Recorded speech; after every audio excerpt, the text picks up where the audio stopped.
నన్ను తెరవక నెలలవుతోంది, అయినా నీకెందుకు వెలితిగా అనిపిస్తోందని నువ్వు ఆశ్చర్యపోతున్నావు. తిరిగిరా, నీ జీవిత నిజమైన ఉద్దేశ్యం ఏంటో నేను చూపిస్తాను. నువ్వు దేవుడిని వెతకక ముందే నా కోసం చెయ్యి చాస్తున్నావు. నన్ను కింద పెట్టు, ముందు ప్రార్థించు, పూర్తి ఏకాగ్రతతో ఉండు.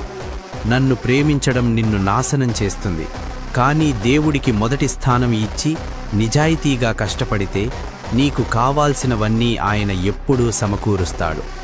నాలో వచ్చే లైక్స్ నువ్వు పదే పదే చూసుకుంటూ ఉంటావు.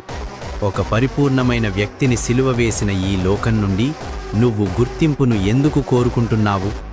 సమాజాన్ని కాదు, ముందు నీ ఆత్మని పోషించుకో. నువ్వు ఎప్పుడూ నామీదే పనిచేస్తుంటావు, కానీ అసలు ఆ ఉద్యోగాన్ని నీకు ఇచ్చింది ఎవరో మరిచిపోతున్నావు.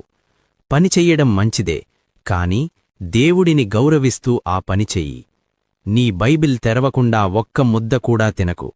బ్రేక్ఫాస్టుకు ముందే బైబిలా? అవును, దేవుని వాక్యం ఇచ్చినంత తృప్తిని నీకు మరేదీ ఇవ్వలేదు. ఆమెన్.